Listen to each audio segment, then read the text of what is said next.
दुनिया में जब भी अनकंडीशनल लव की बात करी जाती है तो उसमें हमेशा जिक्र होता है एक माँ का प्यार अपने बच्चों के प्रति। वो कहते हैं ना, भगवान हर जगह नहीं हो सकता, इसीलिए उन्होंने माँ को बनाया। We all know that mothers are incredibly strong and capable of doing anything for their child. And that's what this case is all about. बदले की आग में एक माँ ने कुछ ऐसा कर डाला जो शायद आज तक किसी ने नहीं किया। हेलो एवरीवन, मैं हूं हाई प्रीस्ट। स्वागत है आपका कोर कलयुग में। तो कहानी शुरू होती है स्टारडस्ट नाम के एक छोटे से गांव में जो कि जर्मनी में है। 3 जून 1950 को मैरियन बैकमायर नाम की एक लड़की का जन्म होता है। मैरियन का चाइल्डहुड बहुत ही रफ था। उनके पिता नाजी ऑफिसर होने के अलावा एक अल्कोहलिक भी थे, जिस वजह से आए दिन उनके घर में लड़ाई झगड़े और मार पिटाई होती थी।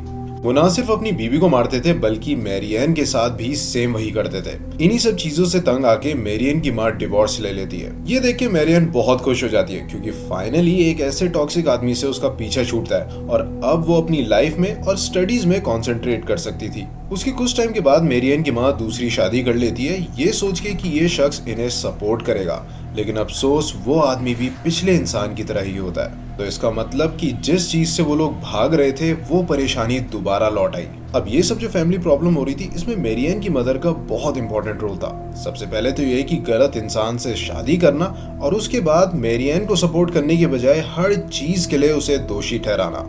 अगर आपको लगता है कि प्रॉब्लम सिर्फ यहीं तक सीमित थी तो ऐसा बिल्कुल भी नहीं है।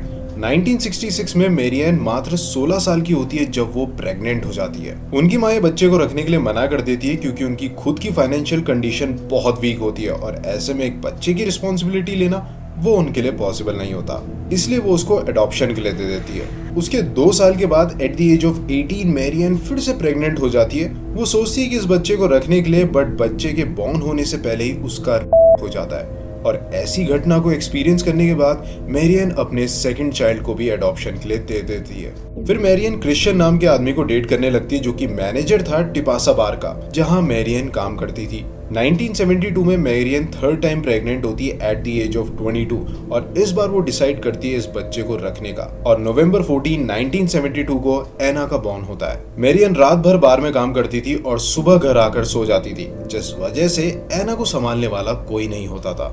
मैरियन डिसाइड करती कि अब सब कुछ नए सिले से शुरू करते हैं और जब फाइनली उनकी लाइफ में सब सही चल रहा होता है वहीं एक बहुत बड़ी ट्रेजेडी हो जाती है। तो बात है मई 5, 1980 की। उस समय एना 7 साल की होती है। एक दिन एना का अपनी माँ के साथ किसी चीज को लेकर झगड़ा हो जाता है तो वो स्कूल ना जाने का फैसला करती है। एना इतनी उदास होती है कि वो गुस्से में आकर घर से बाहर भाग जाती है। जब एना बाहर होती है तो उसकी मुलाकात होती है क्लॉस ग्रिबोस्की से, जो कि एक 35 साल का किसाई होता है। एना ने क्लॉस को पहले से देखा हुआ था क्योंकि वो उनका पड़ोसी था और कई बार एना उसके घर गई थी उसकी बिल्लियों के साथ खेलने के लिए। क्लॉस एना को देख के समझ जाता है कि एना काफी उदास है और वो अपने घर से भागी हुई है, तो इसी चीज का फायदा उठा के वो उसे अपने घर ले चलता है। इससे पहले मैं बताऊं कि आगे क्या होता है, चलिए क्लॉस की हिस्ट्री के बारे में जानते हैं कि वो किस टाइप का आदमी था।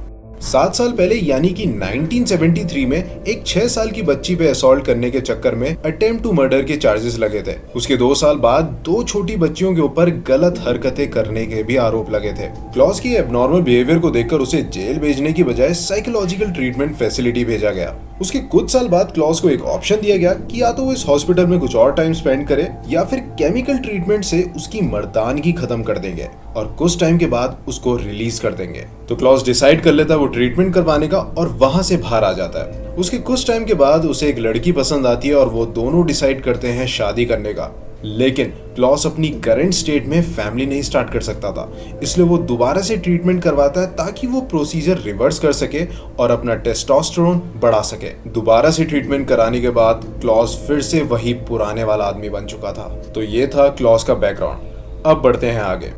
तो मैरियन जब अपने काम से घर वापस आती है तो वो देखती है कि एना घर पे नहीं है। वो उसे हर जगह ढूंढती है और ना मिलने पे पुलिस रिपोर्ट फाइल कर देती है। उसके अगले दिन पुलिस स्टेशन में एक लड़की आती है बहुत घबराई हुई और वो रिपोर्ट लिखवाती है कि उसके फियांसे ने बताया कि वो एक लड़की का खून करके आया है और वो लड़की का नाम है एना।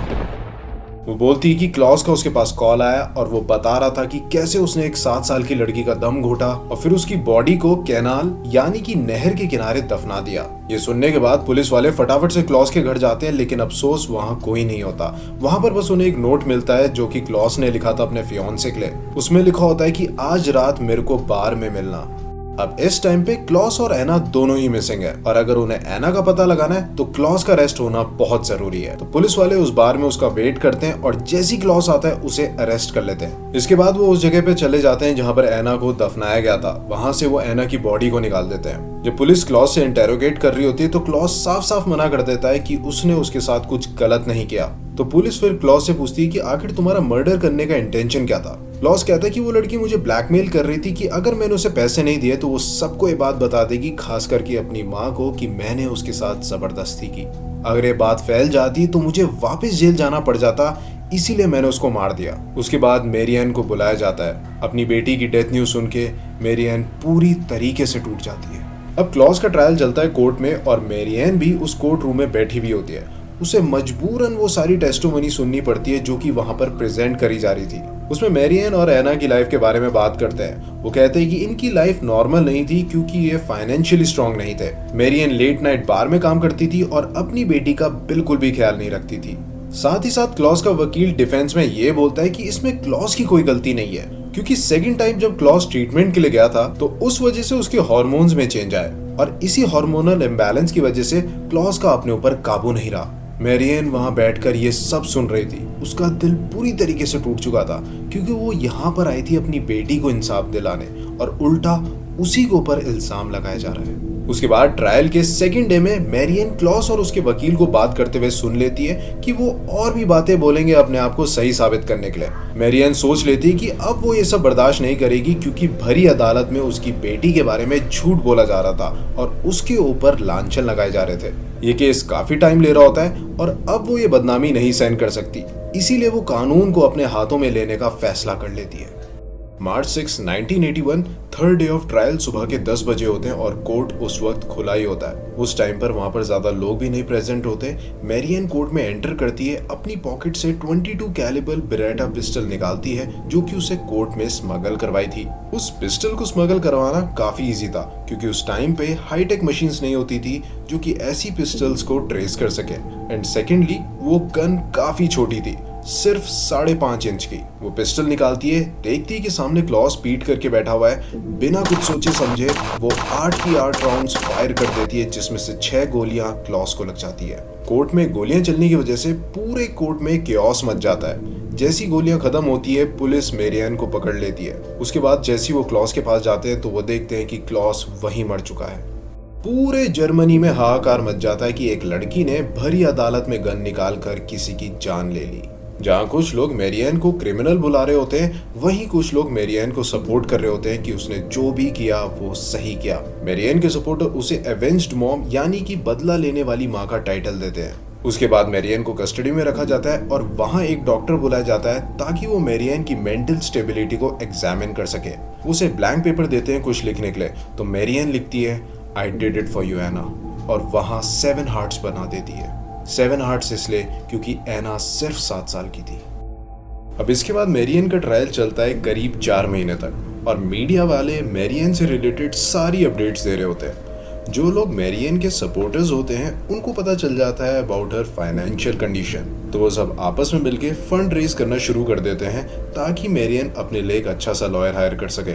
इसी दौरान मेरियन जेल में बैठकर अपनी और एना की लाइफ के ऊपर एक बुक लिख देती है और इन सब से उनके पास अराउंड $60,000 आ जाते हैं। जब मेरियन की कोर्ट में पेशी हुई तो उनके लॉयर ने कहा कि उन्होंने ये जान के नहीं किया, उनकी दिमागी हालत उस समय ठीक नहीं थी क्योंकि उन्होंने अपनी एक बेटी खोई थी और जब वो इंसाफ के लिए मदद मांग रही थी तो उल्टा उनके ऊपर ही एलिगेशंस लगाए जा रहे थे। जिस दिन मेरियन ने क्लॉस को गोली मारी उससे एक दिन पहले एना उनके सपने में आई थी और उनसे बदले की मांग कर रही थी, जिस कारण मैरियन को ये सब करना पड़ा। इसके बाद 2 पुलिस वालों को पेश किया जाता है जो कि शूटिंग के टाइम मैरियन के बगल में खड़े हुए थे। वो बताते हैं कि मैरियन गोली चलाते हुए क्लॉस को पिग बोल रही थी और बोलती है कि वैसे तो मैं उसके सामने गोली मारना चाहती थी, लेकिन वो मेरी तरफ पीट करके बैठा हुआ था।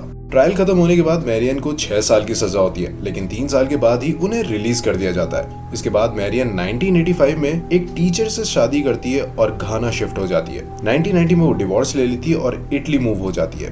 फिर सितंबर 17, 1996 को मैरियन की पैनक्रियाटिक कैंसर की वजह से डेथ हो जाती है और उनकी बॉडी को उनकी बेटी की बॉडी के बगल में दफना देते हैं। ये स्टोरी आज भी बहुत से लोगों को इंस्पायर करती है। मैरियन ने साबित कर दिखाया था कि एक माँ अपने बच्चे के लिए कुछ भी कर सकती है। Well, that's all for today. See you in next video. Until then, stay safe.